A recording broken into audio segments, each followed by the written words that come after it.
अरे मेरे बेटे, तुझे कुछ नहीं पढ़ना है तो एटलीस्ट तू वेदांत तो पढ़ ले, वेदांत में से व्याकरण तो पढ़ ले।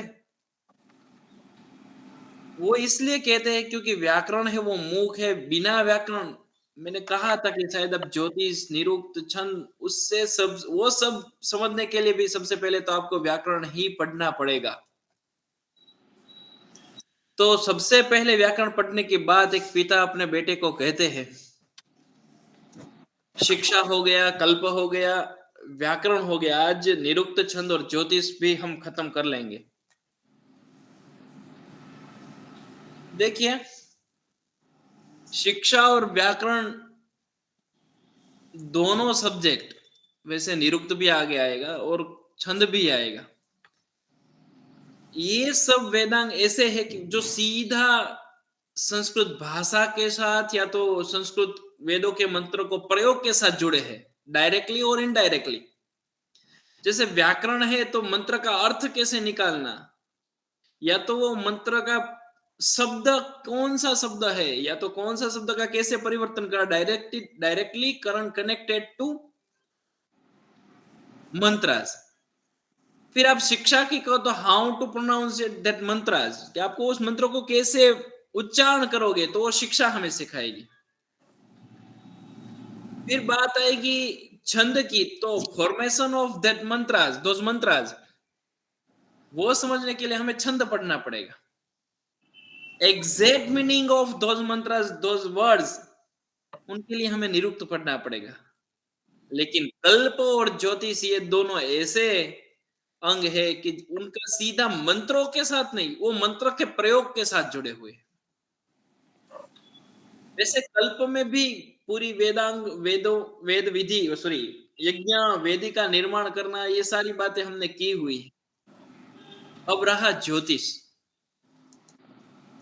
ये बार बार मैं बोल रहा हूं कि शिक्षा है वो भगवान का, ये वेद, ये बच्चे को आप वेद पुरुष मानना है ये तो सिंबॉलिक है, लेकिन शिक्षा है वो घ्राण है, ज्योतिष है वो आइज है, निरुक्त है वो श्रोत्र है, व्याकरण है वो मुख है, हाथ है वो कल्प है और पैर छंद है। ये हमेशा याद रखना है, भूलना नहीं है। आज हम ज्योतिष समझते हैं। ये ज्योतिष एक ऐसा विषय है, अरे मैं रिकॉर्डिंग शुरू करना भूल गया, जस्ट अ मिनट। તો આ 2-3 લાઈન એમાં રિપીટ કરવી પડશે. શિક્ષા ને જ્યોતિષ વાળી.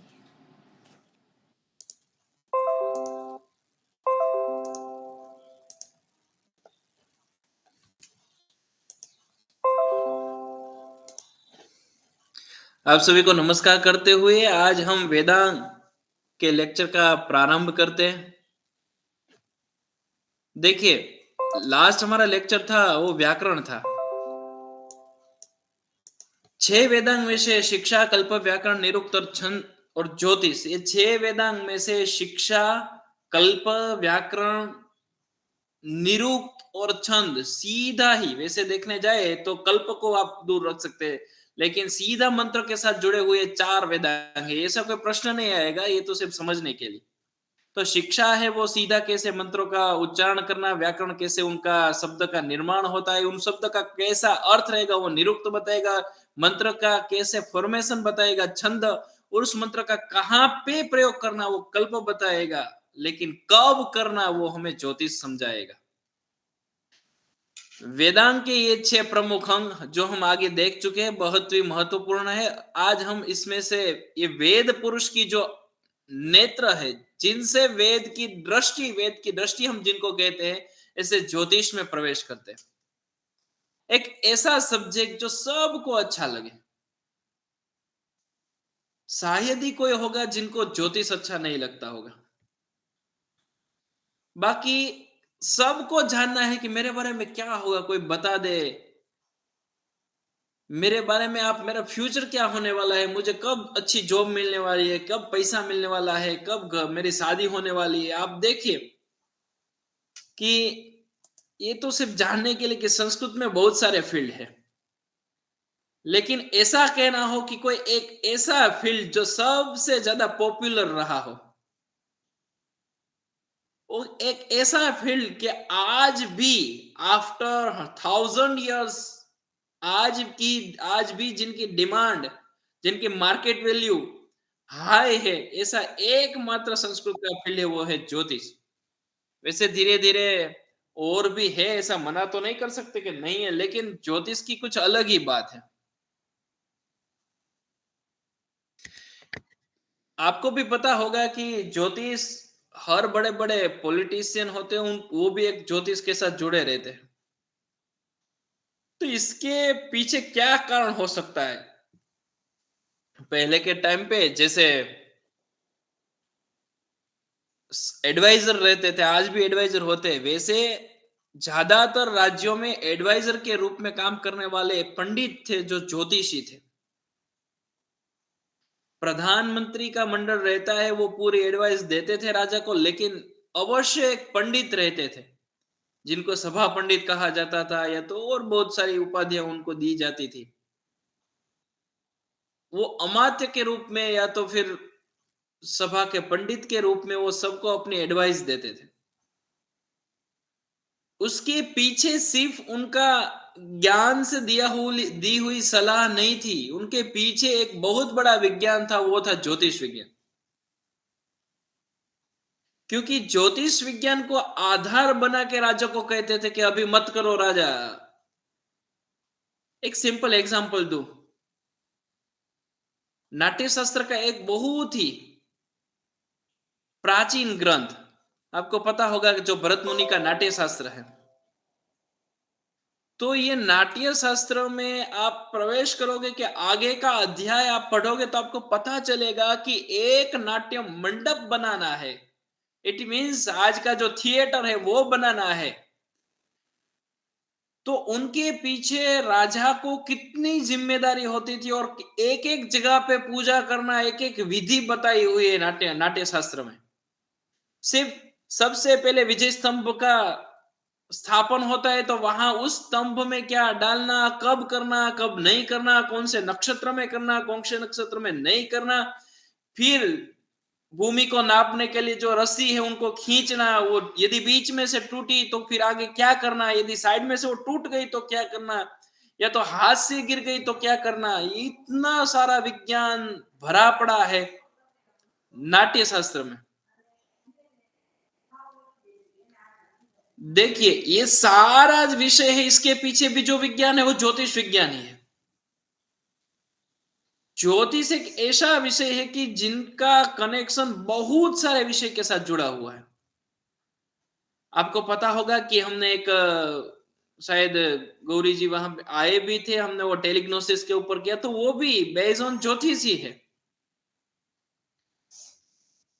गुरुजी हमें ज्योतिष को मानना चाहिए या नहीं मानना चाहिए, यदि ये विषय आए तो मैं डेफिनेटली कहूंगा कि ज्योतिष को अवश्य मानना ही चाहिए, क्योंकि ज्योतिष वो भगवान का नेत्र है। तो फिर ज्योतिष के सहारे सब कुछ करना चाहिए, वो आपका विषय है। लेकिन एक अच्छा ज्योतिषी आपको मिला तो जरूरी है कि आपके लिए वो योग्य मार्गदर्शन कर सकता है। क्योंकि कब क्या करना है, ज्यादातर आज हमारा जो कंसेप्ट है, हमारी जो विचारधारा है, वो सिर्फ ज्योतिष यानी मेरा क्या होगा वहां तक सीमित रहेगी। आइडियली मुहूर्त निकाला वन काइंड ऑफ ज्योतिष है, आइडियली कब क्या कार्य करना ज्योतिष है। लेकिन हम इस ज्योतिष को साइड में करके हम वहां सीमित हो गए, कहां पे, तो जहां पे सिर्फ फलादेश हो रहा है। क्या होगा वो जानना आपका श्रद्धा का विषय हो सकता है, लेकिन कोई कार्य कब करे उसके लिए योग्य ज्योतिषी के पास, योग्य ब्राह्मण के पास मुहूर्त निकाला तो वो ज्योतिष ही है। मैंने एक बात कही थी कि ज्योतिष सिर्फ और सिर्फ एस्ट्रोलॉजी नहीं है, इट्स ऑल्सो एस्ट्रोनॉमी। क्योंकि वराहमिहिर थे या तो और बड़े आचार्य जितने लगा दादी हुए, तो इन्होंने सब सिर्फ और सिर्फ फलादेश की बात नहीं की है। हमारा जो सौर विज्ञान है, कब ग्रहण होगा, कब सूर्य आदि की क्या गति होती है, सूर्य का किरण की, सूर्य की गति के बारे में लिखने वाले ज्योतिषी ही थे। वराहमिहिर से पहले भी ऐसे ज्योतिषी हुए। तो ये सब जो पूरा विज्ञान से भरा हुआ है, इनको आप श्रद्धा के साथ जोड़ना है तो जोड़ सकते हैं, लेकिन इनमें विज्ञान सबसे पहले हमें दिखाई देता है, क्योंकि वो जो कुछ भी कर रहे थे वो सब और सब ग्रहों की गति के आधार पर मुहूर्त निकालते थे, नक्षत्रों की गति के आधार पर मुहूर्त निकालते थे। तो ऐसा एक उत्तम अंग है जिनको हमने फलादेश तक सीमित रखा, उनको थोड़ा ब्रॉड माइंड से सोचना है कि ये ज्योतिष मीन सिर्फ फलादेश नहीं है। ज्योतिषामयनम चक्षु, भगवान वेद नारायण की जो आंख है वो आंख ज्योतिष है। ज्योति ही विज्ञानम, ज्योति ही प्रकाश, जिन जो ज्योतिष में ज्योति शब्द का ही मीनिंग ऑफ दैट वर्ड ही विज्ञान है, साइंस है। ज्योति मीन्स प्रकाश। आपको भी पता होगा कि ज्योति यानी प्रकाश। सिंपल भाषा में कहना है तो सूर्य, चंद्र, ग्रह, नक्षत्र, काल, युग, वर्ष, तिथि आदि सब की गणना जहां पे होती है और मुहूर्त ज्ञान निकाला जाता है, वो जो शास्त्र है वो ज्योतिष है, जिनके आचार्य लगध है। और इनके प्रथम आचार्य स्वयं ब्रह्मा जी है। ये जो विज्ञान है ज्योतिष का, वो सबसे पहले ब्रह्मा ने अपने पुत्र वशिष्ठ को दिया, और ये वशिष्ठ को दिया हुआ ये जो विज्ञान है वही तो ज्योतिष विज्ञान है। और एक आपने सुना हुआ होगा कि बहुत बड़ा प्रसिद्ध ग्रंथ सूर्य सिद्धांत, ये सूर्य सिद्धांत विष्णु ने, जो ब्रह्मा ने जो वशिष्ठ को दिया था, वो ही ज्ञान विष्णु ने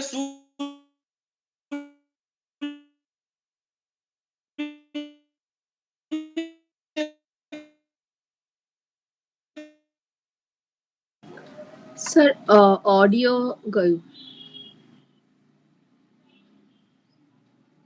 ઓડિયો વિડિયો બંધ થઈ ગયો.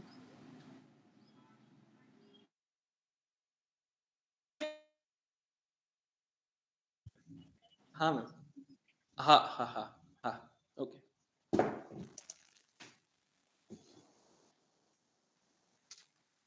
मेरी आवाज आ रही है? હા હવે હમણાં ગયું હતું. ઓકે, વાંધો નહીં, એ તો ફોન થી કનેક્ટેડ છે, મેડમ નો ફોન આવ્યો કે ક્લાસ શરૂ છે કે નહીં, એટલે થોડી. ઓકે, વિષ્ણુએ स्क्रीन બ્રહ્મા. दिखाई दे रही? हाँ हाँ. मैं वो बात कर रहा था कि ब्रह्मा ने अपने पुत्र वशिष्ठ को जो ज्ञान दिया वो ज्योतिष विज्ञान है, वही ज्ञान विष्णु ने सूर्य को दिया, और वो ज्ञान सूर्य सिद्धांत के रूप में प्रसिद्ध हुआ। अभी दो प्रकार का ज्योतिष है, एक है गणित ज्योतिष, और गणित ज्योतिष क्या है कि जहां काउंटिंग आता है वो सारा का सारा गणित ज्योतिष है। इट मीन्स कुंडली को बनाना, ग्रहण का निर्णय करना, मुहूर्त निकालना, ग्रहों कब कौन सी स्थिति में रहेंगे, कब सूर्य से नजदीक आएगा, कब पृथ्वी से नजदीक बृहस्पति रहेगा, बुध की कैसी गति रहेगी, ये सारा का सारा जो आज का जो सौर विज्ञान है, एस्ट्रोनॉमी है, वो सब गणित ज्योतिष है। लेकिन फलित ज्योतिष क्या है? तो फल विचार है। हम ज्योतिष दिमाग में सोचते हो और हमारे दिमाग में सबसे पहले जो आता है वो फलित ज्योतिष आता है। जो हम कुंडली का निर्माण हुआ वो गणित ज्योतिष है, लेकिन उसके आधार पे फलादेश करना वो फलित ज्योतिष हो गया। तो याद रखना है कि ये बड़ी बात है कि दो प्रकार का ज्योतिष है, गणित ज्योतिष, दूसरा है फलित ज्योतिष। गणना की बात आएगी वो गणित ज्योतिष है, और फल विचार आएगा वो फलित ज्योतिष है। और ये ज्योतिष का मुख्य लक्ष्य, आज की दृष्टि में हम घर परिवार गाड़ी का सोचते कब होगा नहीं होगा और वो समाधान लेते हैं, लेकिन इसका मुख्य उद्देश्य था यज्ञ का मुहूर्त निर्णय।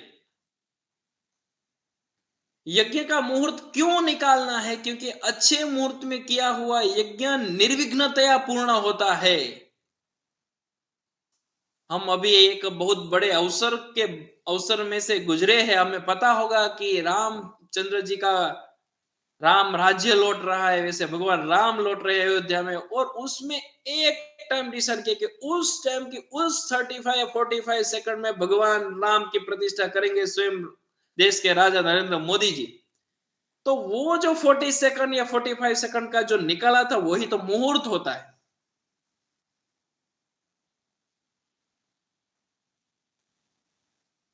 देखिए, ये परंपरा आज थोड़ी कम हुई, लेकिन पहले तो मुहूर्त निकालने का बहुत ही, वैसे मेरे घर पे मेरे पापा पूजा करते थे, वैसे गवर्नमेंट सर्वेंट भी थे और साथ में अभी भी पूजा कर रहे हैं। तो बहुत ही छोटे इन सिर्फ उनको बोलते, पिताजी के पास आते थे कि हमें नया वो काट लेना है तो आप मुहूर्त निकाल दो। एक गाडू लेवा माटे पण मुहूर्त निकालता। फिर थोड़ा अपडेट हुआ तो फिर ट्रैक्टर लेने के लिए वो मुहूर्त निकालते थे। फिर मुहूर्त निकालने के बाद वो आके पूजा भी करते थे कि इसकी पहली पूजा हो। आज भी हम करते हैं। लेकिन जो मुहूर्त निकालना था वो कहीं ना कहीं कम हो गया। आज की जो जनरेशन है उनकी थोड़ी सोच बदली, लेकिन ये बहुत ही हमारे लिए नुकसानकारक है, क्योंकि यदि हम मुहूर्त बिना मुहूर्त कुछ कर रहे हैं, देखो आज तो जैसे गुजराती में कहते कमूरता, यानी कम मुहूर्त, उस टाइम पे हम यज्ञ विवाह आदि सब नहीं करते, तो वो कम मुहूर्त में भी शादी हो रही है। एक हजारों सालों से चली आ रही परंपरा थी कि दीपावली के बाद जो एकादशी आती है, उस एकादशी में हम भगवान का विवाह करेंगे, उसके बाद हमारी पूरी विवाह की परंपरा चलेगी। लेकिन ये परंपरा भी हट गई। मन चाहे तब शादी हो रही और बड़े बड़ी सेलिब्रिटी कर रहे हैं, तो हम भी पीछे उसमें जुड़ गए। लेकिन मैं आपको कहना चाहूंगा कि इस सब के चक्कर में नहीं पड़ना। आपको यदि मुहूर्त के साथ किया हुआ कर्म फिर बोलते इतने डाइवर्स के इश्यू हो रहे होगा, क्यों हो? क्योंकि आप बिना मुहूर्त, और मैंने ये मुहूर्त की सिस्टम जीरो देखी है यूएस में। क्योंकि यूएस में 2 साल रहा, कोई कभी मुहूर्त निकालने ही नहीं आया। मैं सही बोल रहा हूं कि 2 साल में कभी किसी ने को, वैसे मुहूर्त के लिए मैं, मेरे ज्ञान इतना है भी नहीं, लेकिन कोई मुहूर्त के लिए नहीं आया। शादी है तो सब कुछ डिसाइड करके फिर कहते हैं कि इस डे पे शादी करना है, पंडित जी आप अवेलेबल हो न, वरना हम दूसरे ढूंढे। उनकी सिचुएशन जो भी हो, शायद उनके लिए बहुत बड़ा प्रश्न हो सकता है, लेकिन हम यहां जो पॉसिबल है तो हमें तो यहां मुहूर्त निकालना ही चाहिए।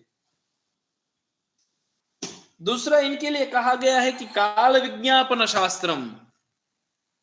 काल विज्ञापनम शास्त्रम का अर्थ होता है कि काल को बताने वाला यह शास्त्र है। बार बार मैं एक ही बात कह रहा हूं कि ये सबके पीछे आप ये साढ़ा साथी या तो फिर 2.5 साल की जो आती है पनौती, इस सब के पीछे नहीं पड़ रहा। मैं वास्तविक जो ज्योतिष विज्ञान उनकी बात कर रहा हूं। मेरे गुरुजी थे जिनके पास मैं थोड़ा कुछ ज्योतिष पढ़ रहा था, तो उन्होंने एक बात कही कि कोई क्लाइंट आया, वो बड़ी कंपनी में थे और उनकी कंपनी में बहुत बड़ी चोरी हो गई। तो गुरुजी के पास आए और उनको कहा कि मेरी कंपनी में बड़ी चोरी हुई है। तो गुरुजी ने कहा कि अब मैं जिस दिन बोलूं उस दिन आप सबको रखना, मैं वहां पे आऊंगा। और कंपनी के सारे एम्प्लॉयज को उन्हें एक लाइन में खड़ा कर दिया जब गुरुजी ने बोला था, और वो वहां पे आए और उन्होंने कह दिया कि इन्होंने चोरी की है, और उन्होंने स्वीकार किया, कहा ये चोरी मैंने की हुई। तो ये जो है, आज की बात करो, ये जो है वो ज्योतिष है। सी फॉर सीफ,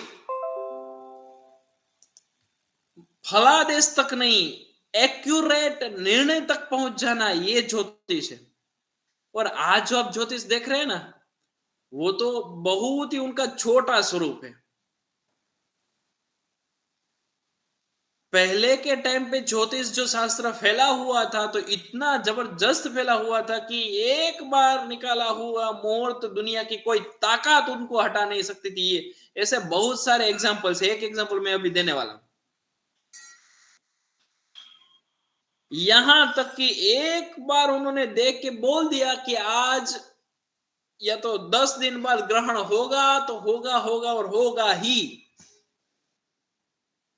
इन्होंने कह दिया कि इस साल बारिश नहीं होगी तो नहीं होगी।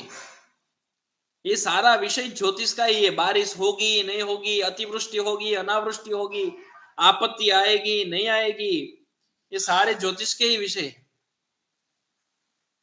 एक स्टोरी पे जाने से पहले मैं आपको कहूं कि ये ऋग्वेद का जो ज्योतिष ग्रंथ है वो आर्च ज्योतिष के नाम से प्रसिद्ध हुआ। यजुर्वेद का ज्योतिष है वो याजुष ज्योतिष से प्रसिद्ध हुआ।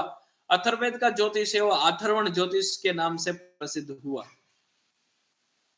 अरे ज्योतिष तो फल देश है, तो इसमें क्यों अलग अलग? लेकिन उस वेद में दिए हुए मंत्रों को प्रयोग करने के लिए, यज्ञ आदि का मुहूर्त निकालने के लिए अलग अलग ज्योतिष ग्रंथों की रचना हुई। सामवेद का क्यों नहीं है? तो फिर सामवेद के मंत्र सारे ऋग्वेद से जुड़े हुए हैं और 50 या 70 मंत्र को बात करके बाकी सारे ऋग्वेद के ही मंत्र है, इसलिए उसका अलग से हमें ज्योतिष ग्रंथ दिखाई नहीं दे रहा है।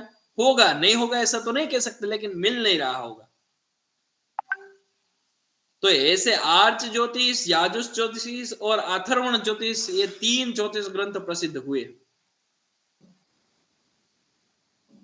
अभी एक कथा मैं आपको कहता हूं। हम में से शायद आप में से तो यहां थे, इसमें भावना जी एक थे और दूसरा किसी ने देखा होगा कि ये जो एक लास्ट में हम पिकनिक में गए थे, तो लास्ट एक जगह पे गए थे। कहां पे गए थे भावना जी लास्ट में? सिद्धपुर सिद्धपुर गए। सिद्धपुर मातृगया श्राद्ध। हाँ, वो मातृगया श्राद्ध की बात मैंने वहां पे की थी। हम सिद्धपुर गए थे। सिद्धपुर में एक सिंबॉलिक कुछ हमने उस टाइम पे डिस्कस की थी और मैंने बोला था मैं क्लास में इसके बारे में बताऊंगा। सिंबॉलिक कुछ वहां पे ऐसा बनाया हुआ था। बिंदु सरोवर नहीं, वो तो बनाया हुआ ही, सिंबॉलिक नहीं है। लेकिन मैंने उस टाइम पे पूछा, वो हमारे साथ में भी ये क्लास में नहीं है, महोदय भी था और विपुल भी था। मैंने पूछा कि यहाँ से रुद्र महालय कितना होता है। आपने किसी ने नहीं देखा होगा क्योंकि उस साइड अंधेरा था, लेकिन थोड़ा जो जो सिद्धपुर है वो परिसर में ही रुद्र महालय की प्रतिकृति बनाई हुई है। हम वहां पे नहीं गए थे, लेकिन मैंने वो घूम के वहां से निकला और देखा भी सही, क्योंकि उन्होंने बोला कि रुद्र महालय, कृष्णा जी ने मुझे बोला था कि रुद्र महालय की प्रतिकृति यहाँ बनाई हुई, तो मैं वो देखने गया। वहां से नजदीक ही रुद्र महालय है। वो रुद्र महालय के साथ एक बहुत कथा जुड़ी हुई होगी, लेकिन एक कथा शायद आपको पता होगा या नहीं होगा। देखिए, ये जो है ना, ये रुद्र महालय है। ये जो आप देख रहे हैं वो रियल फोटोज है।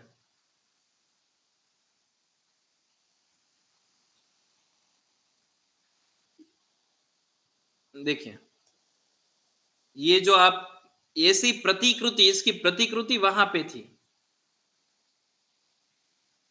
ये जो रुद्र महालय है, वो रुद्र महालय गुजरात के पाटन जिले के सिद्धपुर स्थित एक ध्वस्त मंदिर परिसर है। ध्वस्त मंदिर परिसर, क्योंकि ये सिद्धपुर में अभी ध्वस्त है, यहां कुछ नहीं है। ये देखने जाओगे तो लगेगा इसको क्या देखना,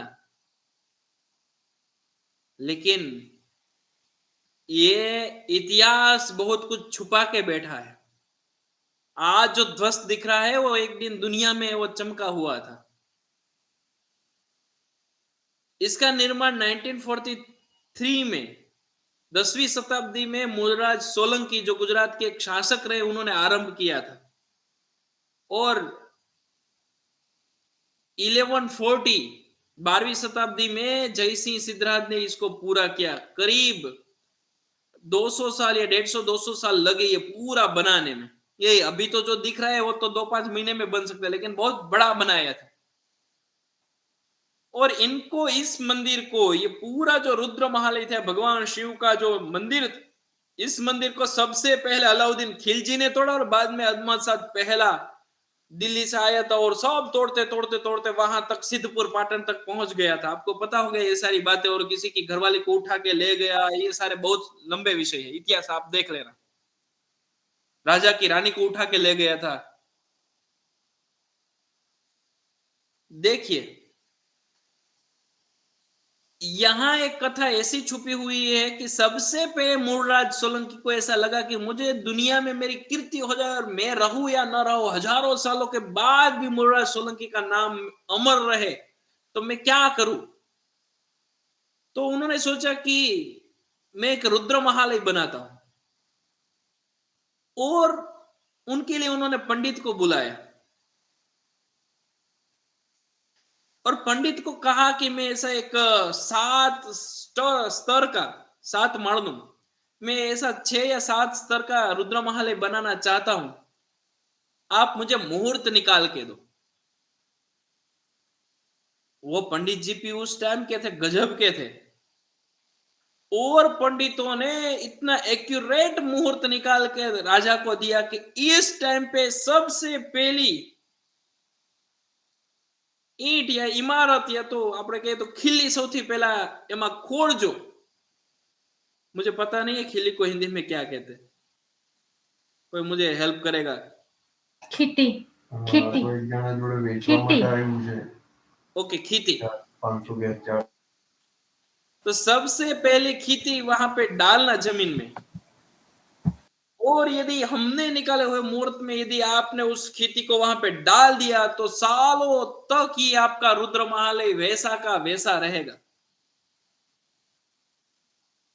तो राजा ने मान लिया, लेकिन राजा ने पूछा कि इतना एक्यूरेट मुहूर्त आप निकाला कैसे। तो जो ब्राह्मण मुहूर्त निकालने वाले थे उन्होंने कहा कि ये मुहूर्त बहुत सालों के बाद आया हुआ मुहूर्त है, कि इस टाइम पे जो हम ऐसा कहते हैं ना कि पृथ्वी के अंदर जो शेष नाग है उसकी फेंड पे पूरी पृथ्वी है, तो उन्होंने कहा कि शेष नाग का मस्तक उस टाइम पे यहां पे आ रहा है। सोचिए, ये समझने और श्रद्धा के साथ स्वीकारने जैसी बात है। आप उसको विज्ञान के साथ जोड़ोगे तो नहीं आप कर पाओगे। तो शेषनाग का मस्तक यहां पे आ रहा है, और यदि इस टाइम पे जब शेषनाग का मस्तक यहां पे आ रहा है और उसी टाइम पे आपने खीती यदि जमीन में डाल दी तो कहां पे जाएगी, सीधा शेषनाग के मस्तक पे जाएगी, और यावत चंद्र दिवा करो आपका रुद्र महालय वैसा का वैसा रहेगा। राजा ने किया अच्छा। उस मुहूर्त के टाइम पे राजा ने जैसे ब्राह्मण ने बोला था, ज्योतिष के आधार पर जैसे मुहूर्त निकाला वैसे ही उस टाइम पे उन्होंने खीती को जमीन में डाल दिया और कार्य का शुभारंभ करने का आदेश दिया। लेकिन राजा वाजा ने वाइंद्रा हखणा नो रही, गुजराती में कहावत है। राजा को सोचा ऐसे कैसा हो सकता है कि शेषनाग का शीर मस्तक यहाँ पे आए और उसमें ये खीती चली जाए, ये तो थोड़ी ना संभव है। ये सब श्रद्धा के साथ लेना है, सिंबॉलिक लेना है। तो राजा ने क्या सोचा, राजा ने कहा कि सोचा कि मैं चेक करना चाहता हूं कि मेरी जो खीती वो उनके सिर पे गई है या नहीं गई है। तो इतिहास ऐसा साक्षी के रूप में हमें कह रहा है कि उस टाइम पे राजा ने उस खीती को निकाला। जब खीती को निकाला तो खीती लहू वाली थी, रक्त रंजित थी, और राजा ने फिर से वहां पे डाल दिया।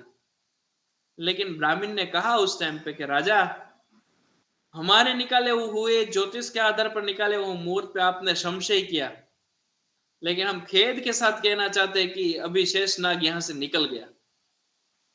सिर पे डाली हुई खीती आपने वापस खींची, शेषनाग निकल गया।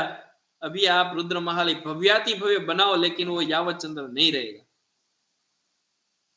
और इतिहास गवाह है कि रुद्र महालय तो भव्य बना, लेकिन आज मेरे और आपके सामने इस हालत पे है। सिर्फ 1000 साल या 1200 साल में ये हालत पे आ गए।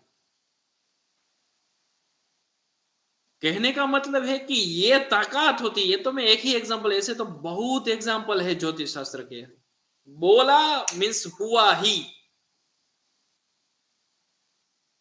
इसलिए बड़े बड़े राजा, इवन भगवान रामचंद्र जी के पिता दशरथ राजा ने भी वशिष्ठ जैसे कुलगुरु को रखा था।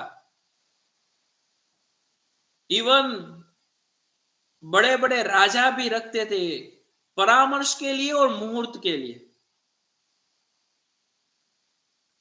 एक दूसरी बात मैं कहूं आपको, ये मैंने कही हुई बात है कि मनीषियों भी इतने महान थे, सिर्फ ज्योतिष ही नहीं था, वो दिव्य दृष्टि से सब कुछ देख सकते थे। शायद कहा हुआ होगा मैंने, हाँ वो कहा था शायद, वेदो ऋषय मंत्र दृष्टारा। मैंने बात की थी दिलीप की, जाते और पूछते कि मुझे पुत्र क्यों नहीं है, तो कहते आंख बंद करके आपने आने के टाइम पे नंदिनी की सेवा वो नहीं किया, आप आसक्त थे पत्नी को मिलने के लिए, सुदक्षिणा को मिलने के लिए, इसलिए उनकी वो दृष्टि भी, पूजा तो छोड़ दो, दृष्टि तक नहीं किया और उनके सामने रुके भी नहीं, इसलिए ये हुआ। तो ये सो जो दृष्टि थी, वो दिव्य दृष्टि के साथ साथ ही मुहूर्त निकलते थे। तो ये एक ज्योतिष है, ये एक ज्योतिष विज्ञान है जो मुहूर्त निकालने का, विजय मुहूर्त निकालते हैं और बहुत सारे। इसलिए आप देखो तो घर पे पंचांग होगा तो उसमें सारे मुहूर्त लिखे हुए होंगे कि नया घर खरीदने का मुहूर्त, घर खरीदने के बाद वास्तु करने का मुहूर्त, वास्तु करने के बाद घर बेचने का भी मुहूर्त होता है। सच में कुछ बेचने के लिए भी मुहूर्त होते हैं। ऐसा बहुत कुछ हमें देखने में आता है कि ये मुहूर्त के पीछे जो विज्ञान है वो विज्ञान ज्योतिष विज्ञान है। आपको कुछ पूछना है तो पूछ सकते हैं, वरना मैं आगे जाऊं ज्योतिष के बारे में, क्योंकि एक ऐसा विषय है कि जहां सबसे ज्यादा मुझे क्वेश्चन आते हैं, इसलिए मैंने आपको कहा। तो गुरुजी अभी ये सारे ग्रंथ अवेलेबल है क्या? ये तीनों के तीन, ऋग्वेद, यजुर्वेद और अथर्ववेद के ज्योतिष शास्त्र? ना, लेकिन वो आज के हमारे अवेलेबल ऐसा तो मैं नहीं कह सकता, क्योंकि मुझे अभी I am not sure about that. लेकिन आज के समय पे उनका कुछ इतना महत्व नहीं रहा है। क्यों महत्व? क्योंकि आज हम कहाँ पे ऋग्वेद के आधार पे ज्योतिष का कुछ निर्णय करने की बात ही नहीं। हमारा आज का जो जीवन है वो सिर्फ और सिर्फ छोटे मोटे यज्ञ से सीमित रह गए। आप 5 यज्ञ के रुद्र याग करते हो, विष्णु याग करते हो और देवी का कोई माता जी का यज्ञ करते हो। इन तीन के बाहर कहाँ कभी आप सोचा कि हम अश्वमेध यज्ञ करेंगे, हम वो बड़े बड़े यज्ञ करेंगे, राजसू यज्ञ करेंगे? अभी हो अतिरुद्र महारुद्र तक हम चाहते हैं, महारुद्र कर रहे हैं अभी रुद्र के, तो इतना तक सीमित रहा। तो इतना ये जो ज्योतिष है उनका इतना प्रेजेंट की दृष्टि से સાચા ગણતરીથી જ્યોતિષ કહેવા વાળા બહુ જ ઓછા છે ને. એક્ઝેક્ટલી મારો એ જ ક્વેશ્ચન હતો કે આપણે માનીએ પણ પૂછવા જઈએ તો કોને પૂછવા? અત્યારે જ્યોતિષના નામે ધુતારા બહુ થઈ ગયા છે, લૂંટવા વાળા. એટલે દુકાનો. नहीं देख, इसलिए मैं एक बात बोलते बोलते रह गया। मैं सोचा ये बात मेरी कहीं रिकॉर्डिंग में जाएगी और कहीं कुछ इश्यू हो जाए, लेकिन योग्य ज्योतिषी मिलना ही मुश्किल है। મુશ્કેલ છે क्योंकि आप एडवाइस लोगे कब लोगे? जब वो एक्यूरेट होगी तो लोगे। એડવાઇસ ના બદલે મિસગાઈડ વધારે થવાય છે.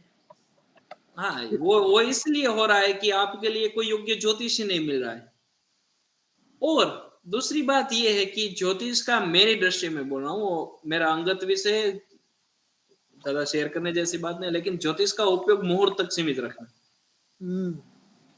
ज्यादा फलादेश है, फलादेश सही है, लेकिन ज्यादा फलादेश है ना, वो आपको सेंसिटिव बना सकता है, आपकी इमोशन के साथ खेल सकता है और बहुत कुछ हो सकता है। ખોટું માઇન્ડ પ્રોગ્રામિંગ કરી નાખે એટલે જીવનમાં આગળ ઉપર બહુ તકલીફો રહે સાયકોલોજીકલ. डेफिनेटली मैं एक बात आपको बोलूं कि मैं शायद 9th या 10th में पढ़ रहा था, मैं संस्कृत में ही पढ़ रहा था, तो उस टाइम पे ज्योतिष पढ़ाने आते थे, तो हम सबका देखा, कुंडली देखा, और मुझे कहा कि बड़े होके उन्होंने कहा कि ड्राइविंग तो करना, लेकिन ड्राइवर रख के करना, इतना ही बोल दिया। देखो, सोचो कि उस बात जिंदगी तक मेरे दिमाग में रहेगी। मैं तो अभी वो कुछ मानता नहीं, वो कोई बात नहीं, मेरे भगवान की इच्छा से आगे कुछ नहीं, क्योंकि एक वो उन्होंने जो बात कही थी वो बात कुछ अलग रही, क्योंकि मेरे साथ जिनको जिनको जो कुछ कहा था वो आज कुछ अलग ही है। एक को कहा था कि आप बहुत बड़ी कंपनी के मैनेजमेंट में जाओगे, बड़ी पोस्ट पे कंपनी में रहोगे, क्या हुआ, कंपनी में विदेश में गए, वो सब बड़ी बड़े फलादेश क्या था, वो आज साधक बन के भगवान का भजन कर रहा है। साधक बन इन द सेंस संन्यास ले लिया। तो એટલે एक्यूरेट मिल रहा है तो सही है, यदि एक्यूरेट नहीं मिल रहा है तो आप घूम सकते हो। और दूसरा कि मुहूर्त, इसलिए मैंने कहा, आप मुझे पूछेंगे तो मैं सही बताऊं कि मैं कभी नेवर एवर, कभी भी नहीं, क्योंकि मैं एक बात अभी कहां पे कौन से लेक्चर में समझा रहा था, हाँ आपको पढ़ाना बाकी है, मैं दूसरी जगह पढ़ा रहा था, कर्म की थियरी में पढ़ा रहा था। तो कर्म की थियरी में ये बात मैं फिर से रिपीट होगी, लेकिन आज इस संदर्भ में मैं जोड़ रहा हूं कि भगवान जो है वो काल, कर्म और माया के नियंता है। लेकिन हम मूर्ख है कि मान रहे हैं कि देखो भगवान राम ने कर बाली को मारा, इसलिए दूसरे जन्म में बाली क्या बन के आया, क्या बन के आया बाली? ઓ પેલા પારધીસ सही, પારધી બને अपराधी बन हाँ के आया कृष्ण और कृष्ण पारधी ने बने तो तीर कृष्ण भगवान मार्यो ने मारे तो थे। तीर मार्यो हाँ उसके पीछे गुजराती में एक फेमस हुआ।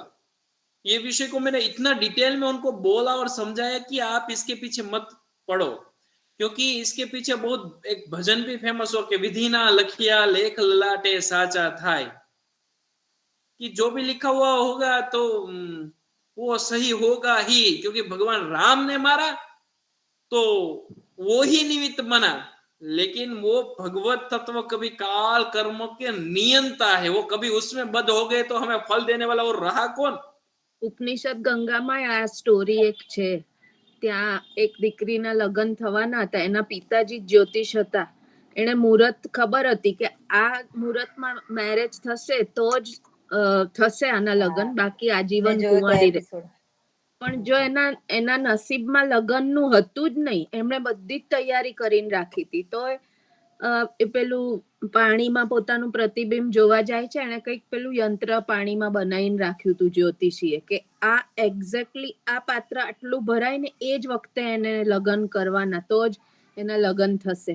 તો એના નાકનું મોતી અંદર પડી જાય છે ને પેલું કાણું બુરાઈ જાય છે ને પેલું યંત્ર કામ કરતું બંધ થઈ જાય છે. એટલે જો નસીબમાં નહીં હોય તો જ્યોતિષે કીધું હશે તો પણ થશે તો નહીં જ. એ આપણા પેલા ઉપનિષદ મેથેમેટિશિયનની लेकिन देखो ઉપનિષદની સ્ટોરી છે. हाँ उपनिषद गंगा में भास्कर्याचार्य गणेश शास्त्री ની સ્ટોરી છે હા, એમની દીકરીને જ આવું થયેલું. क्योंकि लेकिन गौरी जी आपकी बात को मैं एक और भी सुधारना चाहूंगा। અચ્છા, इसका अर्थ ये भी नहीं है कि भाग्यवादी भी बन जाना, હા એ તો બરાબર જ છે. क्योंकि वो भाग्य इट मींस जो परम तत्व है उनकी इच्छा वो समझना, क्योंकि फिर भाग्यवादी होगा तो मिलेगा, नहीं होगा तो कहां से मिलेगा? नहीं, પણ કર્મ કરવું પડે. કર્મનો સિદ્ધાંત વધારે પાવરફુલ છે એમ થયો ને અર્થાનો. वो पूरा हम बहुत ही डिटेल में पढ़ेंगे, उस टाइम पे मजा भी आएगा, क्योंकि हाँ। कर्म के 2 टॉपिक मेरे पास रखे, उस टाइम पे हम कर्म का कैसे सिद्धांत काम करता है मैं एग्जांपल के साथ अब उस टाइम पे हम पढ़ेंगे। लेकिन मैं आपको बताऊं, यदि देखिए कि एक कोई तत्व है जिनकी इच्छा से होता है, सिंपल मैं आपको बताऊं, मेरे नहीं वो उस टाइम पे अभी नहीं लंबा हो जाएगा। आप सोचिए कि इतना एक वशिष्ठ जैसे कोई बड़े ज्ञानी और कोई हो सकते नहीं हो सकते? दशरथ जी के परामर्शदाता के रूप में स्वयं वशिष्ठ है, तो भी संस्कृत जगत का एक बहुत बड़ा प्रश्न वो क्या, वशिष्ठ लग्नोपि रामो याति कथम वनम, રામનો વનવાસ કેમ થયો હતા તોય. जिनका मुहूर्त राज्य सिंहासन पे बैठने का, राज तिलक का मुहूर्त निकालने वाले वशिष्ठ जैसे महान ऋषि होते हुए भी राम का वनवास क्यों हुआ? वशिष्ठ दत्त लग्नोपि, वो मुहूर्त किसने निकाला था? वशिष्ठ जी ने निकाला था। वशिष्ठ दत्त लग्नोपि रामो याति कथम वनम, कि वशिष्ठ मुहूर्त निकाले और राम को वन में जाना पड़े, तो ये तो क्या द्विधा है। इतना ही नहीं, ये अभी श्रद्धा के साथ लेना है, इसका और दृष्टि में नहीं लेना है। बड़े बड़े महापुरुषों के जीवन से मैंने देखा कि उनके पास इतनी ताकत रहती, जो कभी काल कर्म के अधीन होते ही नहीं है। बड़े बड़े ऐसे महापुरुष, मैं मात्र संप्रदाय की नहीं, हिंदू धर्म की बात कर रहा हूं कि ऐसे ऐसे जिनको काल का स्पर्श भी तक नहीं हुआ है, जाने से पहले कहते हैं कि इस दिन में जाने वाला हूं, उस दिन आप सब आ जाना। हमारे वैसे ये मैं संप्रदाय की बात करूंगा तो सांप्रदायिक हो जाएगा। संप्रदाय में तो वहां तक है कि एक्यूरेट टाइम बोल के गए हैं, लेकिन इसके अलावा आप सनातन हिंदू धर्म के ऐसे महापुरुष मिल जाएंगे, वो आपको इनकी कथा से पता चलेगा कि बोल ही देते कि मैं, इसका अर्थ ये हुआ कि काल का कुछ वहां के ताकत ही नहीं, काल से परे हो गए। कि इतना एक्यूरेट कैसे कह सकते हैं, मृत्यु मेरा इसी दिन होगा, ऐसा बोलना कोई साधारण बात नहीं। और यदि आप मेरी बात को समझ सको तो यहां तक साधना तक हमें पहुंचना है, धार्मिक साधना हमारी यहां तक ले जाना है कि मृत्यु काल के अधीन नहीं रहना है, उससे परे हम हो जाए। वो कब होंगे उसके लिए तो पूरी धर्म यात्रा है, वो यहाँ चर्चा नहीं करें। लेकिन ज्योतिष की ये बात है। हाँ, तो एक घटना ऐसी हुई है कि जब ग्रहण हो रहा था और ज्योतिषियों ने निकाला हुआ मुहूर्त था, ये सांप्रदायिक घटना इसलिए ज्यादा मैं नहीं बोलना चाहूंगा, लेकिन ज्योतिषियों ने निकाला हुआ मुहूर्त था और उस टाइम पे एक भक्त से इतनी गलती हो गई, वो भी ब्राह्मण थे, उन्होंने बोला कि नहीं, ग्रहण तो नहीं होगा। सारे ज्योतिषियों ने मिलके किया कि ग्रहण होने वाला है और इन्होंने कहा कि नहीं, ग्रहण तो नहीं होना है। भूल किसकी हुई? एक भक्त की हुई। वो फिर क्या हुआ, घर जाके देखा तो अरे ग्रहण तो है। और उस टाइम वडोदरा की बात करो, बड़ौदा का उस टाइम था, आज से 150 साल पहले, वो छोटी काशी कहा जाता था। यदि उस टाइम पे नहीं हुआ तो मृत्यु जैसी सजा होती है, क्योंकि ये कोई सामान्य नहीं है, इतनी बड़ी शर्त पे ये सब होता है। और यू कांट बिलीव कि उसको एक संप्रदाय के गोपालानंद स्वामी के शायद नाम सुना होगा, उन्होंने कहा कि जाओ ग्रहण नहीं होगा। सब ने किया कि ग्रहण हो गया, पूरी रात बैठे रहे, ग्रहण हुआ ही नहीं। इसका अर्थ ये नहीं कि ज्योतिष गलत था, कहना मैं ये चाहता हूं उसके ऊपर कोई ताकत थी जो पूरे ग्रहण को घुमा रही थी। तो ये ताकत भी होती है जो काल कर्म और माया से परे है। ये काल की, कर्म की और माया को समझने के लंबा विषय है और लंबा टॉपिक है। हम खुशाल नाम હતું ને બરોડા, गोपालानंद स्वामी। इतने वो उसके बारे में तो बड़े बड़े, आप यू कांट बिलीव कि यहाँ ज्योतिष का तो क्या, इतने नहीं, मैंने तो ऐसे ऐसे बहुत प्रसंग देखे कि मुहूर्त कह देते इस बार नहीं होगा, बारिश नहीं होगी, अकाल होगा, उस टाइम पे सबसे ज्यादा बारिश हो। तो ये ताकत होती है कि वो, इसलिए मैं आपको बार बार बोल रहा हूँ कि इसमें श्रद्धा के साथ ज्योतिष का सहारा सिर्फ नई कार लेने के लिए, नया घर लेने के लिए, यज्ञ करने के लिए, इसके साथ लिए आप ले सकते हैं। आपकी बेटी बेटे का शादी करने के लिए, सब के लिए मुहूर्त निकालना। तब ऐसा नहीं सोचना कि वसंत पंचमी की जगह पे वैलेंटाइन पे, हाँ बाई लक दोनों साथ में आ रहे हो, आप करे तो सही है, वरना मुहूर्त के साथ जाना, सारे मुहूर्त के साथ प्रसंग करना, वहां तक ज्योतिष को सीमित रखना। और इतना नहीं, दूसरी एक बात सावधानी के लिए कि कभी भी ज्योतिष तक गए और वो सहारा लिया तो भी सही है, लेकिन उससे आगे तंत्र मार्ग का तो सहारा बहुत दूर से गंदा कर देना। वो सहारा लेने गए तो मर गए। और गुरुजी ये सब नंग विंटिया, चंद्र, सूर्य, जो पता 7 रंग की विंटिया पहनते, वो क्या है? देखिए, अभी ये सारी बातें बोलना तो सही है, लेकिन मेरे हाथ में तो कुछ है नहीं। मैं भी नहीं मानती, इस सब में नहीं मानती मैं। नहीं माना, इसका अर्थ ये नहीं मैं ऐसा बोल रहा हूँ कि नंग गलत है, ये बीटी गलत है, ग्रह नहीं, वो सब सही है, लेकिन श्रद्धा कुछ अलग।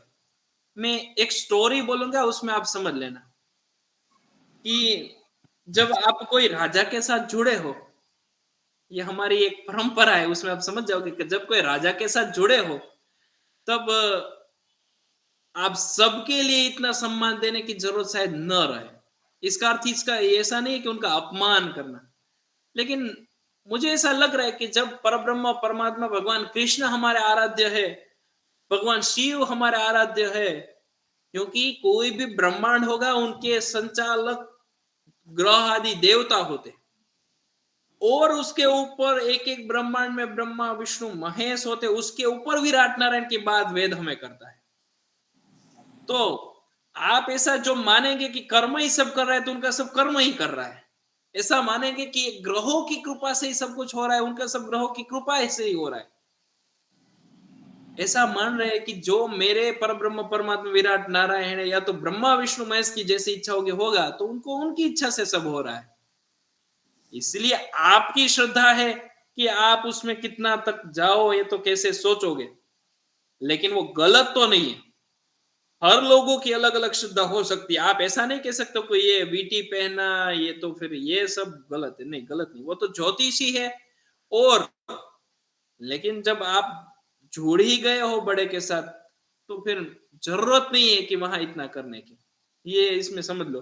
ओके गुरु जी एक प्रश्न, ये नक्षत्र, ये ज्योतिष में हम कुंडली बनाते, कोई भी बच्चा जन्म लेता है तो हमारे संस्कार के हिसाब से कुंडली तो बनाते हैं, तो उसमें नक्षत्र के हिसाब से विधि होती है, जैसे ज्येष्ठा नक्षत्र में पैदा हुआ है लड़का या तो फिर उसकी विधि करवाने बोलते हैं, तो वो भी सही है कि नहीं है, मतलब उसमें भी क्या है?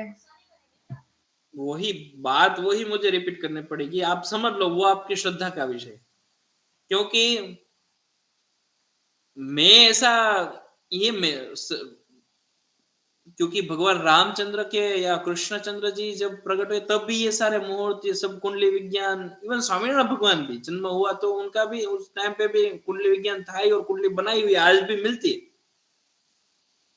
तो कुंडली निर्माण तक सीमित रहा तो कोई बात नहीं, लेकिन जब बच्चा अभी कर रहा है और देखो तो इनको कब शादी होगी वहां तक आज आप पहुंच गए तो वो गलत है। और दूसरा कि ज्योतिष आप उस दृष्टि से यदि कर रहे हैं या तो सोच रहे हैं कि ये नक्षत्र में हुआ, ये देखो ये आप फीलिंग में आ गए, मैंने वही कहा कि इनको आप वेदांत की दृष्टि में रखो, फीलिंग में नहीं जाना। आप फीलिंग में आ गए कि ये नक्षत्र में मेरा बेटे का जन्म हुआ है तो मुझे तो ब्राह्मण ने बोला ये विधि करना पड़ेगा वरना मेरे बेटे का सही नहीं होगा, ये सब में नहीं पढ़ना चाहता।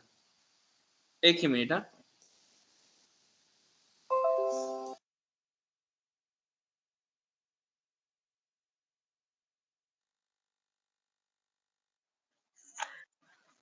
મને જ્યોતિષે કહ્યું હતું એક જણાએ કે 40 યર્સે તમારી ડેથ થઈ જશે, તો 40 તો પછી તો હજી સુધી જીવું છું। હે ભાવનાબેન, કેટલા વર્ષ થયા? 60। ઓ 60 વર્ષ થયા તમને? હા એટલે પહેલા એટલી आज भी मेरे सुनिए मेरे पास आज भी मेरे जन्म के टाइम पे मेरे पिता ने बनाई हुई कुंडली है, उसमें लिखा हुआ है कि वर्ष 24मुं संतान योग है, यानी कि 24th जो साल चले होगी 24 साल का होगा तब संतान योग है, ऐसा लिखा। मैं आज दिखा भी सकता हूँ, मेरी शादी हुई 28वें साल में, 27-28वें साल में हुई। तो और दूसरा ये भी है कि एक्यूरेट बोलना तो कोई बड़े ज्योतिषी बोल सकते हैं, वरना इतना एक्यूरेट बोलना એનું એક કારણ એ પણ છે કે એક્યુરેટ જન્મ एक मिनट देखिए भावना जी, आप जिंदगी आपको किसी ने बोल दिया कि 40 साल में आपकी डेथ हो जाएगी, आप सोचे कि आप दुनिया पूरी जिंदगी अभी 60 साल हमारे बीच में खड़े हैं, लेकिन आपके दिमाग में वो सोच तो बहुत सालों तक रही ना। कब से रही? जब 40 साल से पहले होंगे तब बोला होगा, तब अभी तक रही, उसमें भी 40 साल तो बहुत डेंजर गया होगा। मेरे हस्बैंड अभी बोलते कि अभी तक तू मेरे सर पे रही।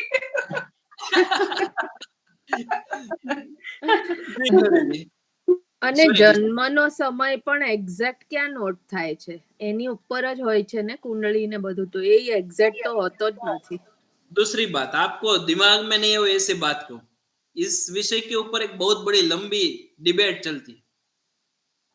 ज्योतिषियों के बीच में चलती है कि एक्यूरेट टाइम कैसे निकालना, कि बच्चा जब गोद में से निकला, समझिए, तो उस टाइम से आप कुंडली बनाते हैं। लेकिन दूसरे पक्षधर के क्या कहते हैं, वो तो सिर्फ अंदर से बाहर आया, કન્સીવ થાય એ ટાઈમ ગણો. 7 महीने पहले तो अंदर आ चुका था। હમ आप सोचिए, वो भी पक्ष सोचने जैसा है कि वो हाँ। 6 महीने 7 महीने पहले तो ऑलरेडी पृथ्वी पे आ चुका है, क्योंकि वो तो फ्री है ना, हम पढ़ते हैं तो ये पहले हाथ आए पैर आए और तीसरे या चौथे महीने में उनको जीव आ जाता है, तो ऑलरेडी तीसरे चौथे महीने में तो उसमें जीव आ गया, तो पृथ्वी पे आ गया वो जीव। फिर भी हम परंपरा को बंधन करते हैं और बाहर निकलने के टाइम मीन्स कि वही जन्म के टाइम को ही हम कुंडली बनाते हैं। हाँ, लेकिन ये याद रखना कि आज का जो दिमाग की जिसकी चली गई और ऐसा कहते हैं कि ब्राह्मण के पास जाते हैं, अच्छा मुहूर्त दिखा लो, हमें सिजेरियन करना है, ऐसे नहीं होगा। हम ऐसा सोचेंगे कि यही टाइम पे आप क्या काल से परे होगे कि एक्यूरेट टाइम आप ब्राह्मण को बोल के निकाले और उस टाइम पे सीजन करके हमारा बेटे का जन्म हुआ, ये मुहूर्त में हुआ। नहीं नहीं नहीं, ऐसा नहीं हो सकता। फिर तो ये सब हम भगवान के साथ खिलवाड़ कर रहे हैं, ये बात हुई। क्योंकि ये हो रहा है, मुझे पता है, इसलिए मैंने बात की। आप 70% એવું થઈ રહ્યું છે ગુરુજી અત્યારે. આ રામ જન્મનું મુહૂર્ત હતું હમણાં ત્યારે हाँ, કેટલા तो સિઝેરિયન ऐसा થયા એ कि सारी દિવસે हॉस्पिटल पैक, પુષ્કળ उस टाइम पे સિઝેરિયન હતા. नेचुरल हो रही है तो हो, एक दिन वैसे भी वेट करवाते, ऐसी सिचुएशन आ गई थी क्योंकि इतनी बुक हो गई सारी। लेकिन ये सब अभी तो कहाँ ले जाएगा कलयुग, पता नहीं है। कि कभी कभी ऐसा हो जाता है कि कोई किसी की उनकी एनिवर्सरी आ रही है तो बर्थ डेट आ रही है, ऐसा कुछ यदि आ रहा है कि पापा और बेटे की एक बर्थ डेट आ जाए, तो कभी कभी 1 महीने पहले या 15-20 दिन पहले सब करवा लेते हैं। लेकिन अरे भाई, तो आप क्या ईश्वर से परे हो? तो ये ज्योतिष यही है। हम सारी बातें करेंगे तो इसमें तो लंबा लंबा निकलता जाएगा, लेकिन ये सब श्रद्धा के साथ वंदन करना, मुहूर्त तक सीमित रखना, जिंदगी में आगे बढ़ना है तो ज्यादा वो फीलिंग्स में नहीं जाना। और कुछ नहीं हो रहा है तो जब ऐसा सोचो कि मेरी भगवान की इच्छा नहीं हो रहा है, तो फिर वहां ही समाधान हो गया। हम ज्योतिष को आगे ले जाते हैं और यहाँ ज्योतिष को खत्म करते हैं। अब आ जाते हैं निरुक्त। निरुक्त क्या है भगवान का? अयो रामा, निरुक्त क्या है?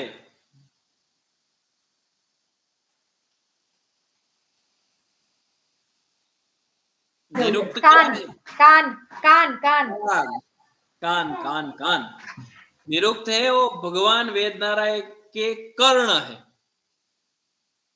अभी निरुक्त और एक छंद दो रहे शायद। हाँ, निरुक्त और छंद, ये दोनों को हम खत्म कर देते हैं।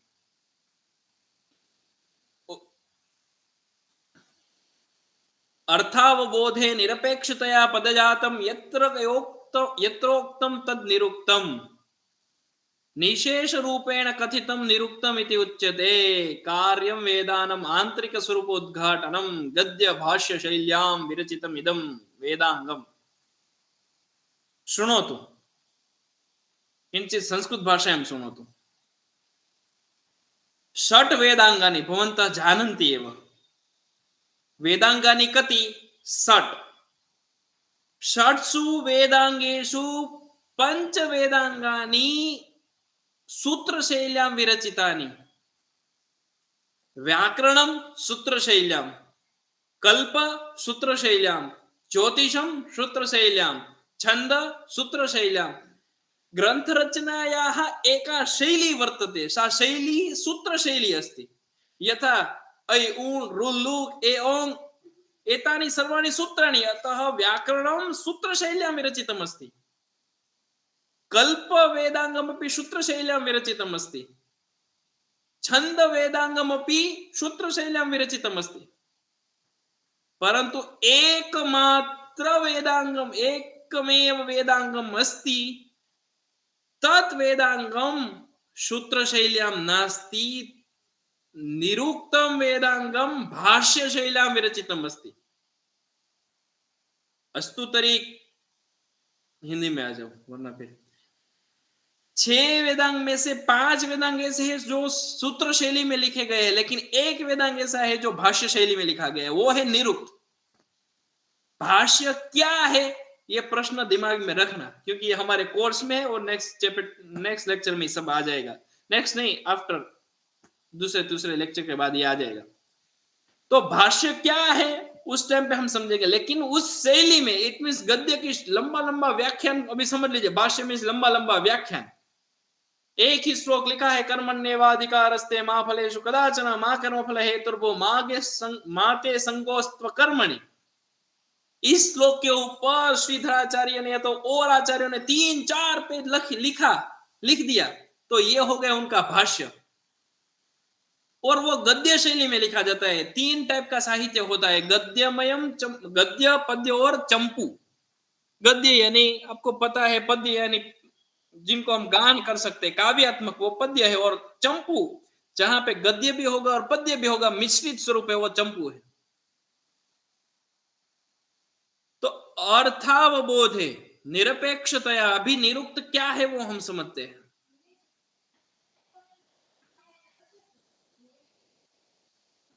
अर्थावबोधे निरपेक्षतया पदजातम यत्र उक्तम तन्निरुक्तम। जो वेदों के भाष्य लिखने वाले थे, मैंने नाम दिमाग से निकल गया, मैंने बोला था ये आइडियली ये माधवीय वेदार्थ प्रकाश नाम का भाष्य लिखने वाले, अरे ये क्यों निकल गए। मैंने बोला था कि आपको कभी भाष्य बोलना है, पढ़ना है, तो यही भाष्यकार को आइडियली आप रखना। याद है किसी को मैंने बात कही थी, कोई एक भाष्यकार का मैंने नाम दिया था कि वेदों के भाष्य के लिए आप विजयनगर की बात की थी, शायद आपको पता होगा कि विजयनगर साम्राज्य में वो एक सेनापति थे। मेरे दिमाग, ये तो बार आने वाला, मेरा दिमाग से निकल गया। 2 भाई थे।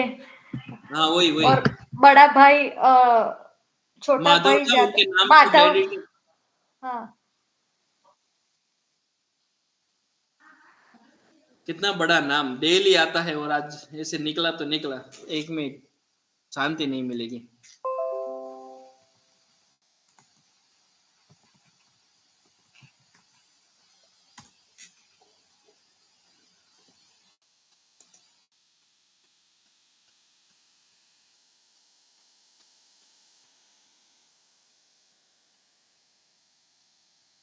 सायणाचार्य, ये क्या ऐसा लगता है कि ऐसी बात कैसे निकल सकती है दिमाग में से। ये जो सायणाचार्य है, ये जो डेफिनेशन, ये इसलिए आया कि ये जो डेफिनेशन दी हुई है निरुक्त की, वो सायणाचार्य की। अर्थावबोधे, शब्दों को पकड़ना, अर्थ अवबोधे यानी कि अर्थ को जानने के लिए निरपेक्षतया, स्पष्टता से, या तो फिर ऐसा कह सकते हैं कि किसी भी पक्षपात किए बिना, निरपेक्षतया, किसी एक अपनी सोच के आधार पे नहीं। यदि मैं निराकारवादी हूं तो वेदों का मंत्र का निराकार के ऊपर ले जाओ, ऐसे नहीं। निष्पक्षतया, निरपेक्षतया इट मींस निष्पक्षतया, पदजातम, पद में कहा गया, पद से कहा गया, यत्र उक्तम तन्निरुक्तम। जब आपको अर्थ का अवबोध करना है तो निष्पक्षतया जो कहा, जहां पे कहा जाए, वेदों के मंत्रों के जो पद है उसका योग्य अर्थ को बताने वाला जो शास्त्र है वो निरुक्त है। कैसा अर्थ जो निष्पक्षता से पूर्ण हो, निरपेक्षता से युक्त हो, ऐसा कहा गया जो अर्थ है, निशेषेण उक्तम निरुक्तम। यानी कि जब वेदों के मंत्रों का अर्थ करना है तो आप कैसे करोगे। कोई भी मंत्रों के पद का अर्थ क्या हो सकता है, तो उसके लिए आपको निरुक्त का आधार रहना ही पड़ेगा। सिंपल एक गो शब्द आया तो गो का अर्थ सिर्फ गाय नहीं होता है, 100 अर्थ होते। तो यहाँ पे कौन सा अर्थ लेना, वो निर्णय करने वाले निरुक्त का अर्थ है। એટલે ગુરુજી સાયણાચાર્યએ યાસ્કના નિરુક્ત ઉપર જ ભાષ્ય લખ્યું છે ને? नहीं, सायणाचार्य ने तो सिर्फ ये डेफिनेशन दी है, अर्थावबोधे वाली डेफिनेशन सायणाचार्य की कि निरुक्त क्या है। अच्छा, साइणाचार्य ने तो वेदों और संहिताओं के ऊपर, ब्राह्मण ग्रंथों, उपनिषद के ऊपर भाष्य लिखा है। ओ अच्छा अच्छा। उन्होंने क्या किया कि निरुक्त क्या है वो उन्होंने बताया है, इसलिए यहाँ उद्धरण किया है कि वो साइणाचार्य कहते हैं कि निरुक्त क्या है। हम्म। तो अर्थ को समझने के लिए निष्पक्षता से जब पद में कहा गया अर्थ को बताया जाए, उनको हम निरुक्त कहेंगे। तो दूसरी बात वही आई, निशेष रूपेण कथितम निरुक्तम। निशेष रूपेण यानी कुछ भी छूट न जाए, ऐसी बात जहां पे कही हुई हो। निशेषेण उक्तम निरुक्तम। निशेष, जैसे हम 5 में से 3 निकालते तो 2 शेष बनते हैं, लेकिन ऐसी बात के जहां कुछ शेष न बचे। उन्होंने बोला सूर्य का अर्थ ये मीन्स ये, फिर कोई बोलेगा नहीं ये नहीं, ये अर्थ नहीं हो सकता। इसका मुख्य कार्य है कि वेदांत का जो आंतरिक स्वरूप उद्घाटन है। अभी तक जो स्वरूप की बात कर रहे थे, शब्द बना वो बाह्य स्वरूप है, शब्द का प्रयोग करना यज्ञ में वो बाह्य स्वरूप है, लेकिन उस शब्द के पीछे जुड़ा हुआ साइंस, शब्द के पीछे जुड़ा हुआ विज्ञान, शब्द के पीछे जुड़ा हुआ बहुत बड़ा रहस्य, वो उद्घाटित तब होगा जब आप निरुक्त पढ़ोगे। परिचय में अच्छे लगते हैं, आप निरुक्त तो उठा के बैठ गए तो फिर पता चल गया अरे ये क्या है, कुछ समझ में नहीं आ रहा है। मेरा अनुभव कहते हैं, क्योंकि वहां पे कुछ अलग दृष्टि होती है और वो शब्दों की व्याख्या करते हैं, लेकिन वहां तक हमारा दिमाग आज जाएगा ही नहीं।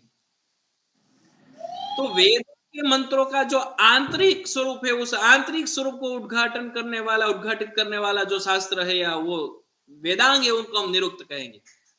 एक बात महत्वपूर्ण परीक्षा की दृष्टि से याद रखना है कि एकमात्र वेदांग, कहीं 2 मार्क की इंटरनल में आ सकते हैं कि कौन सा वेदांग भाष्य शैली में है, तो एकमात्र वेदांग भाष्य शैली में है, वो है निरुक्त। अभी प्रश्न ये आएगा,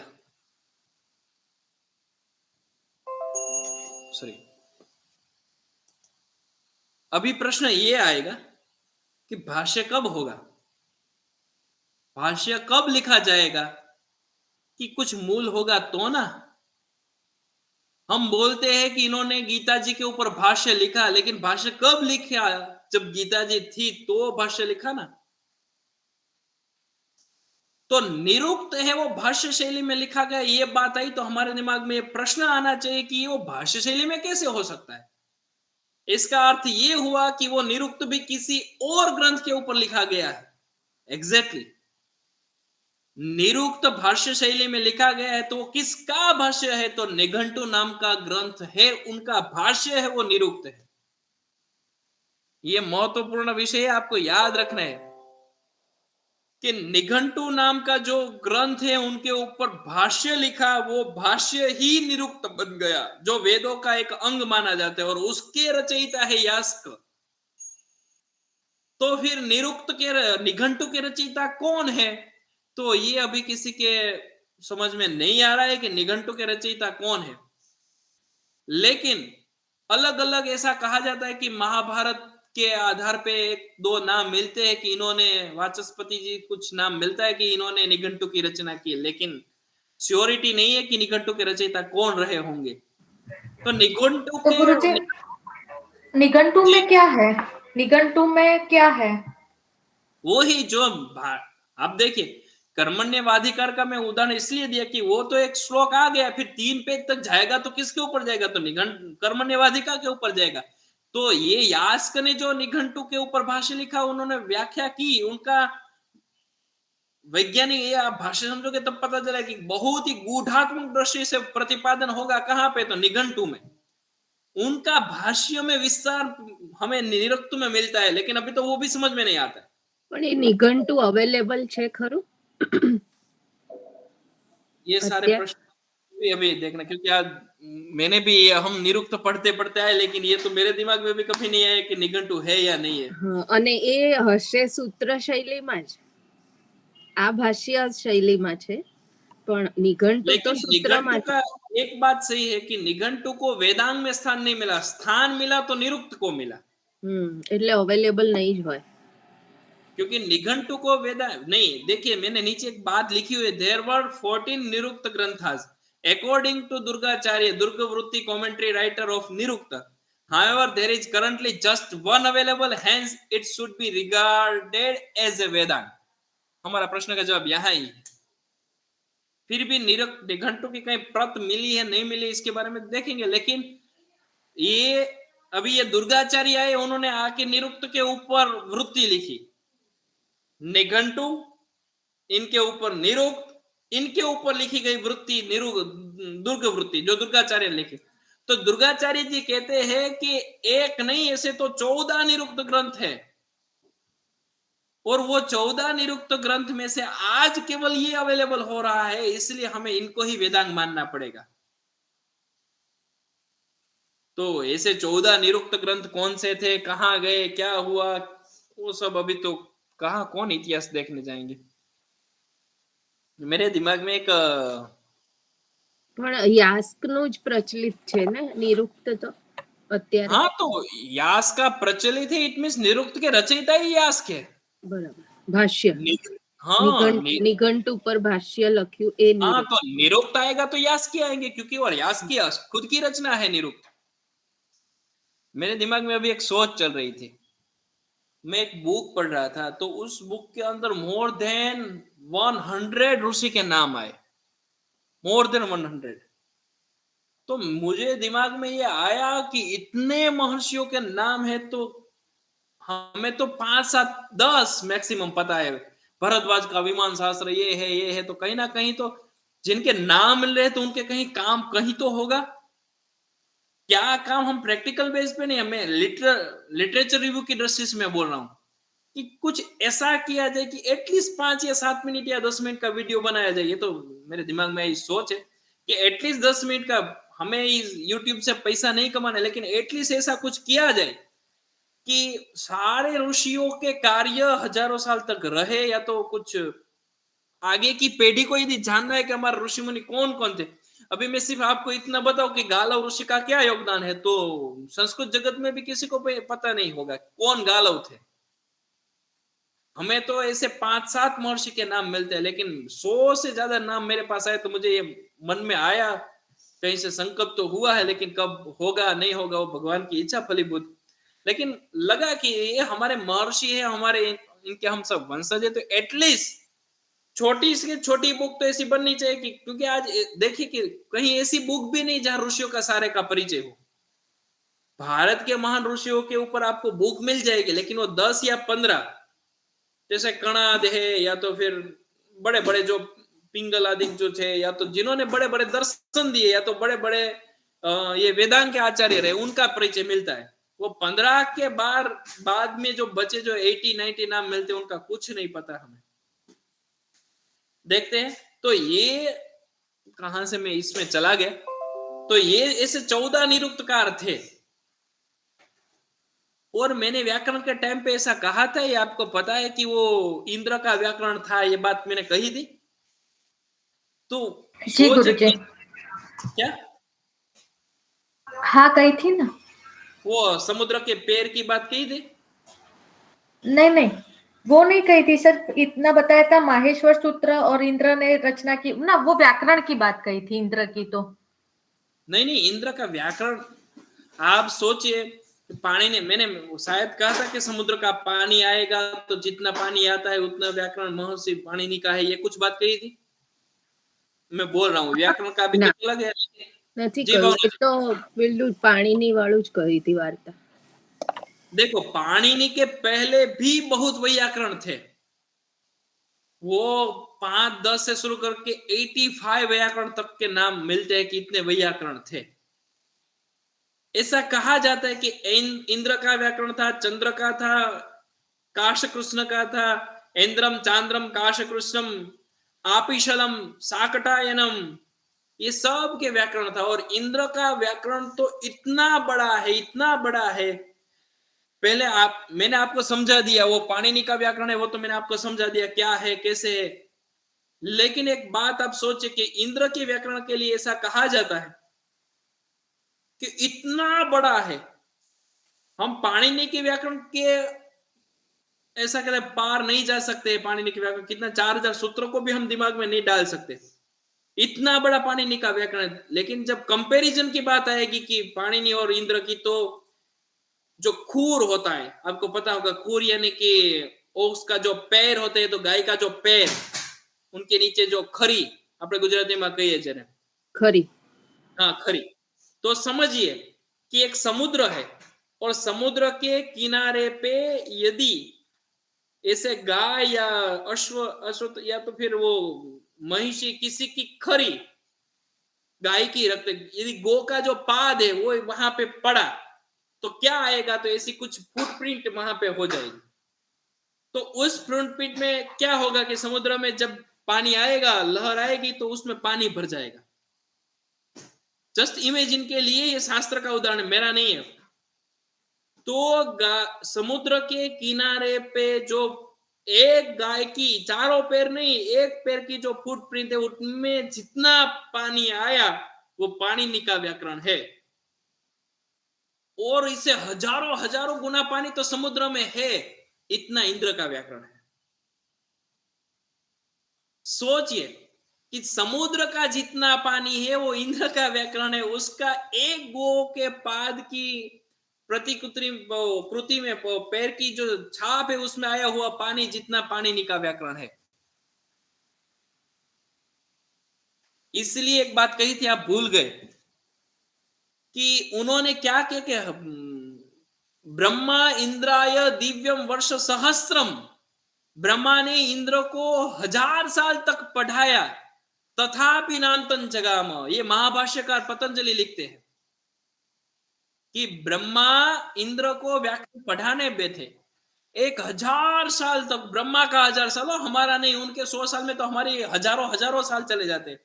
तो उस ब्रह्मा ने 1000 साल तक व्याकरण पढ़ाया, तथापि नान्तं जगाम, तो भी अंत नहीं आया। सोचे हमें जिंदगी में पढ़ना है, नहीं पढ़ना है।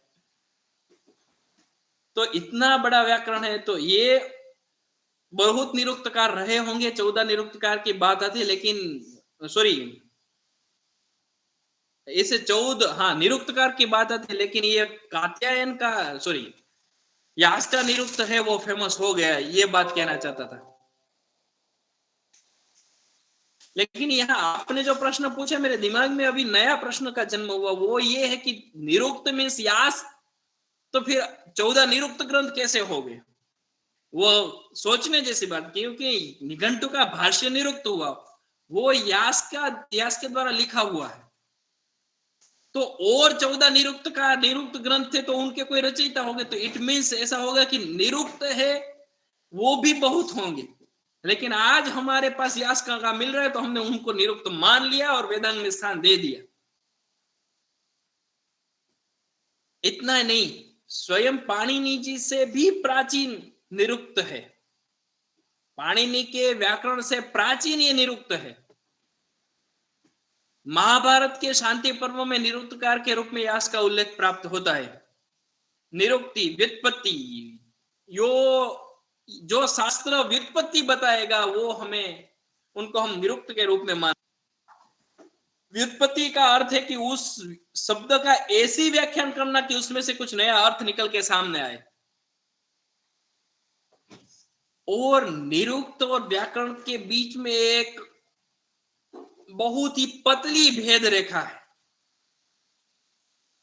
वो समझने जैसी है कि पहले तो निरुक्त और व्याकरण एक दूसरे के ऊपर आश्रित है, अन्योन्य आश्रित है।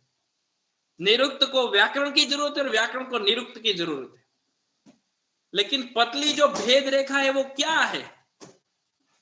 तो निरुक्त है वो बने हुए शब्द का व्याख्या करेगा कि कैसे बना और इसका ये अर्थ हो सकता है, लेकिन शब्द शुद्धतया बने वो सोच व्याकरण करेगा। शब्दानां शुद्धिकरणं व्याकरण से प्रयोजनम, शब्दार्थ विवेचनम निरुक्त से प्रयोजनम। शुद्धतया शब्द का निर्माण हो वो व्याकरण सोचेगा, लेकिन शुद्धतया बना हुआ शब्द का उसका योग्य अर्थ बाहर निकल के वो निरुक्त सोचेगा। इसलिए व्याकरण को निरुक्त की जरूरत। यदि शब्द सही नहीं बना तो निरुक्त क्या करेगा? अर्थ नहीं कर पाएगा। और यदि निरुक्त अर्थ कर रहा है लेकिन शब्द सही होते हुए भी हमें सही अर्थ नहीं पता चला तो भी कुछ काम का नहीं। तो ये निरुक्त और व्याकरण एक दूसरे के पूरक के रूप में माने जाते हैं। ये थोड़ा परिचय है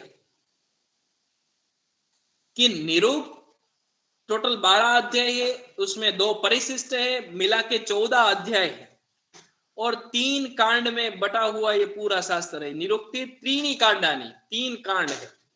कांड इन द सेंस 3 भाग में बटा है। एक है नैघंटुक कांड जो 1 से 3 अध्याय, दूसरा है नैगम कांड जो 4 से 6 अध्याय, तीसरा है दैवत कांड जो 7 से 12 अध्याय। ये स्लाइड में दी हुई बात परीक्षा में याद रख के आपको लिखनी है और परीक्षा में आएगा ही। यदि निरुक्त का परिचय आए तो आपको यास के बारे में पता होना चाहिए, निघंटु के बारे में पता होना चाहिए, निरुक्त शब्द की व्याख्या होनी चाहिए और कितने निरुक्त में अध्याय है